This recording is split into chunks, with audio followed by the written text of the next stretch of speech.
Good morning painters, and welcome to a new series of videos that I want to present to you. In them I want to explain the main painting techniques that I use on miniatures. It will be a series of 8 short and specific videos, but I hope equally easy to understand and replicate. We will see basic concepts, not to be confused with simple ones. That is, you have to always keep things very clear, such as the types of dilution, brushstrokes, to slightly more complex techniques, such as glazes or stippling, passing through other more familiar like dry brushes, washes, or blending. It's important to mention that all these techniques will be described from my point of view and my way of using them, so it's possible that you may see other painters using them in a light or widely different ways. There are many ways of doing things well. In this first video, I'm going to explain the types of dilution that I use for different techniques. Only dilution, not the techniques themselves. So let's go there. But first of all, I want to explain two concepts that can be misleading, and that are the dilution of the paint versus the liquidity of paint. While the dilution of paint refers to the ratio of pigment to its diluent, water or medium, liquidity simply indicates its physical state, which will affect its properties when we paint.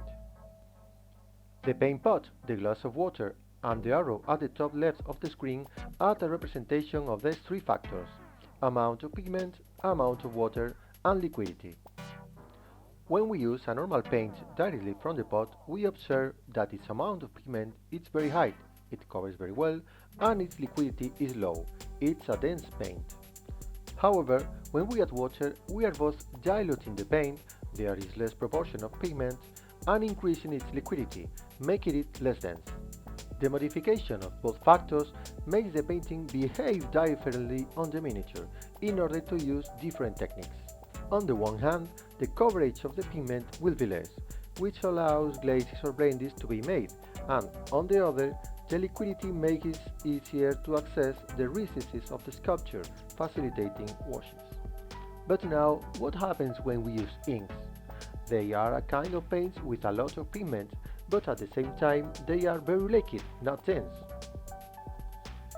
Even if its coverage is less than the normal paint, the impact of its pigment on the work already done is very high.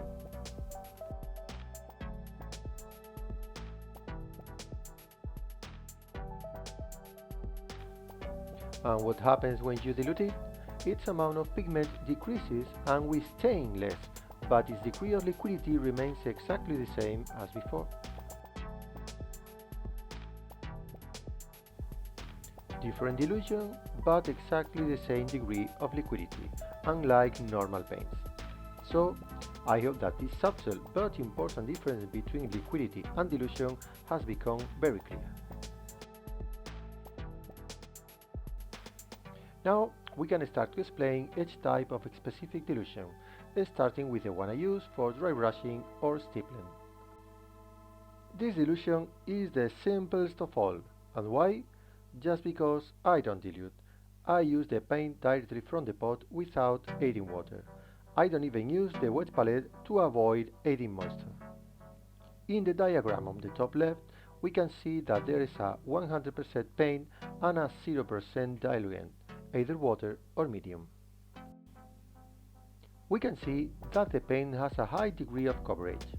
It covers practically everything underneath, thus it is usually necessary to unload the brush a little bit on a napkin before starting to paint.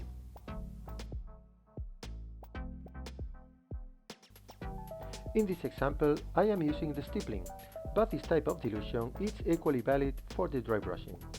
The processes for each of the techniques will be seen in detail in future specific videos, and now it's just a matter of understanding their dilution degree. Turn now for the dilution to give base coats. This is the type of dilution that we will use when we want to give the base colors to the different surfaces of the miniature, or even if we prefer to prime it with a brush to use a specific color. Given a couple of layers, it will be perfectly prime.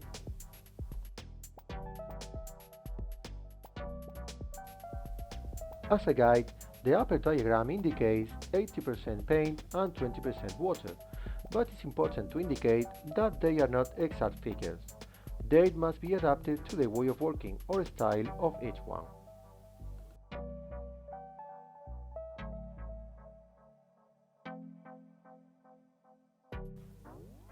The main thing is to observe in the image how much the paint covers and how it flows.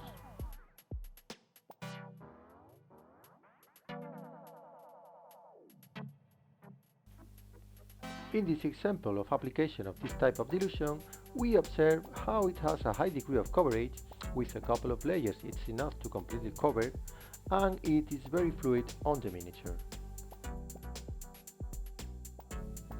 Now the dilution to make blending. Blending is the most common technique to make highlights or color shifts in miniatures if we want to get a smooth look. It requires using several or lots of layers overlapping themselves. Thus, the degree of dilution is higher than in the previous examples, being approximately 60% paint and 40% water. As always, this proportion may vary depending on the style of the painter or the specific effect we are looking for at each moment, so we can play with a higher or lower density. Again, the main help of this video is the degree of coverage of the mix on the printed grid below. The example with the miniature is for you to see how the paint moves on the surface than to see its final effect on itself. That's why I have chosen to use two such different tones to see as clearly as possible the immediate effect of applying the paint.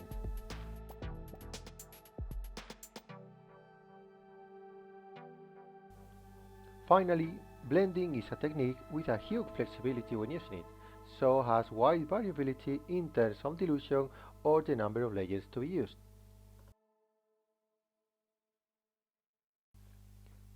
We then move on to the washes dilution.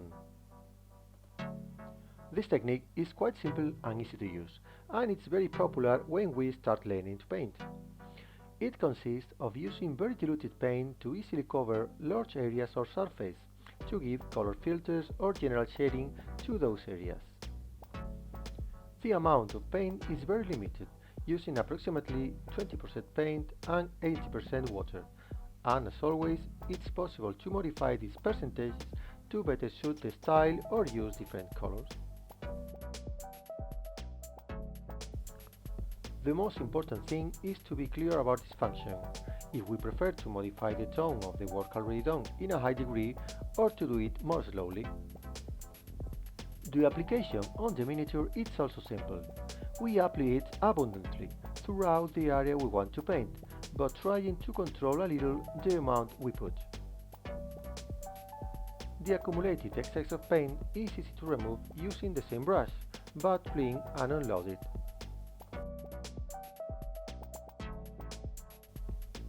Finally, remember again that the best help of this video is to see the coverage of the paint on the printed grid.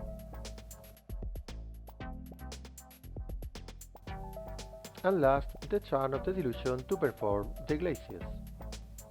A glaze, although it seems a complex or difficult technique to use, is nothing more than a very thin layer of paint, that is, with a small amount of pigment. It's simply going, in terms of degree of dilution, one step beyond of the washes, with a greater amount of water in the mixture. To specify some indicative figures, I have chosen 90% water and 10% paint, which of course is modifiable depending on the painter style, the effect we are looking for, and the degree of coverage of the color we are using. For its use, an important aspect to highlight is that we always unload the brush enough before applying it to the miniature to well control the paint. We will use several layers of it, since normally a single application is almost imperceptible.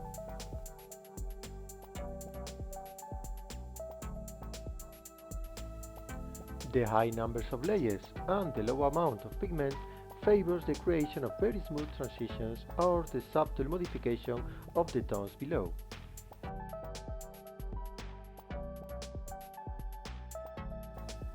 And so, we come to the end of this first video of basic miniature painting techniques. I hope you liked it enough to want to see all the following.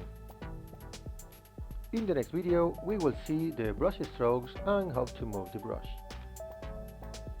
As always, don't forget to click like on the video and subscribe to the channel to continue watching videos like this. See you soon!